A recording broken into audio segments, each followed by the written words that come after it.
আৰু এই অভিযানৰ অংশস্বৰূপে যোৱা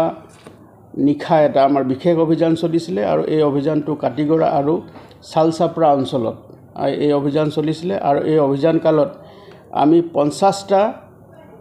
সাবুনৰ বাকচত সাসপেক্ট টু বি হেৰইনছ য'ত আছিলে তাক আমি জব্দ কৰিবলৈ সক্ষম হৈছোঁ আৰু জব্দকৃত সামগ্ৰীখিনিৰ যি পৰিমাণ আছিলে 561 গ্ৰামছ আছিলে 561 গ্ৰাম আছিলে আৰু তাৰ লগতে দুজনকৈ ব্যক্তিক আমি ধৰিবলৈ সক্ষম হৈছোঁ যি এই নিচাযুক্ত সামগ্ৰী সৰবৰাহ কৰিছিলে এজন হ'ল আফজল হুছেইন নাতানপুৰ কালাইন পুলিচ ষ্টেচন এৰিয়াত আৰু দ্বিতীয়জন ব্যক্তি হ'ল আক্তাৰ হুছেইন তেওঁ কাটিগড়া অঞ্চলৰ কালীনগৰ অঞ্চলৰ কাটিগড়া থানাৰ অন্তৰ্গত আৰু গোটেই যিখিনি সামগ্ৰী আমি জব্দ কৰিবলৈ সক্ষম হ'লোঁ এই জব্দকৃত সামগ্ৰীখিনিৰ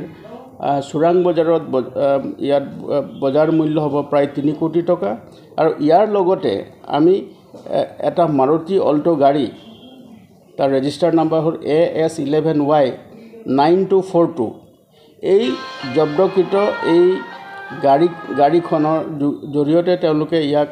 এটা সৰবৰাহ কৰিবলৈ চেষ্টা কৰিছিলে গতিকে এই চুবুৰীয়া ৰাজ্যৰ পৰা এই সামগ্ৰীখিনি আমি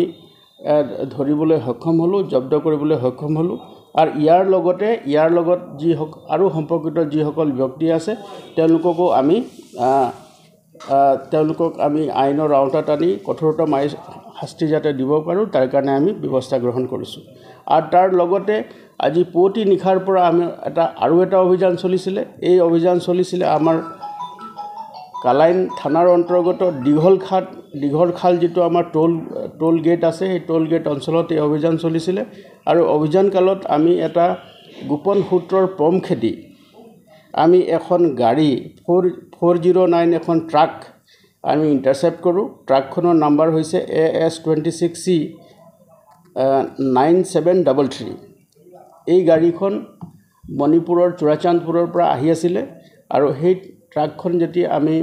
ইণ্টাৰচেপ্ট কৰিলোঁ ইণ্টাৰচেপ্ট কৰাৰ পাছত যেতিয়া খান তালাচী চলাওঁ তাত 3জন ব্যক্তিক আমি আটক কৰোঁ আৰু তাৰ লগতে খান তালাচী চলাওঁতে আমি বৃহৎ পৰিমাণৰ নিচাযুক্ত সামগ্ৰী 150টা সাবুনৰ বাকচত হিৰইন সাসপেক্টেড টু বি হেৰইনছ আমি জব্দ কৰিবলৈ সক্ষম হ'লোঁ আৰু তাৰ লগতে 3জন ব্যক্তিকে আমি এৰেষ্ট কৰিবলৈ সক্ষম হ'লোঁ ইয়াৰ লগতে যিখন গাড়ীৰ জৰিয়তে তেওঁলোকে সৰবৰাহ কৰিবলৈ চেষ্টা কৰিছিলে আমি সেই গাড়ীখনো জব্দ কৰোঁ এই যিখিনি আমি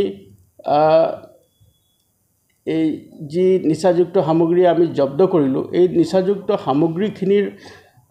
যিটো পৰিমাণ সেই পৰিমাণ হ'ল 1.881 কিলোগ্ৰাম মানে 1 কেজি 881 কিলোগ্ৰামৰ এইটো ওজন আৰু ইয়াৰ চোৰাং বজাৰত ইয়াৰ মূল্য হ'ব প্ৰায় 9.5 কোটি টকা গতিকে ইয়াৰ লগতে আমি এই আমাৰ যি অভিযান আছে ইয়াৰ আমি বৰ্তমানো আমাৰ অভিযান অব্যাহত ৰাখিছোঁ আৰু তেওঁলোকে এই যিখিনি সামগ্ৰী আছে এই সামগ্ৰীখিনি চুবুৰীয়া ৰাজ্যৰ পৰা সৰবৰাহ কৰি আমাৰ জিলাৰ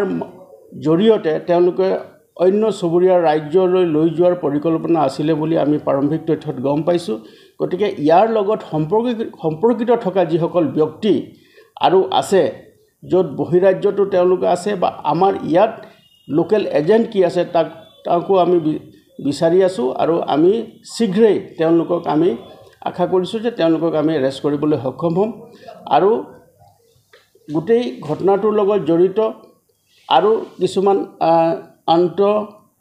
জিলাৰ চক্ৰ আছে আৰু ৰাজ্যিক চক্ৰৰ কিছুমান ব্যক্তি সম্পৰ্কিত হৈ আছে গোটেই ব্যক্তিসকলক আমি শীঘ্ৰেই কৰায়ত্ব কৰি যাতে আইনৰ আওতাত আনি তেওঁলোকৰ বিৰুদ্ধে কঠোৰতম শাস্তি হ'ব পাৰে তাৰ কাৰণে আমি ব্যৱস্থা ল'বৰ কাৰণে আমি তৎপৰ হৈ আছোঁ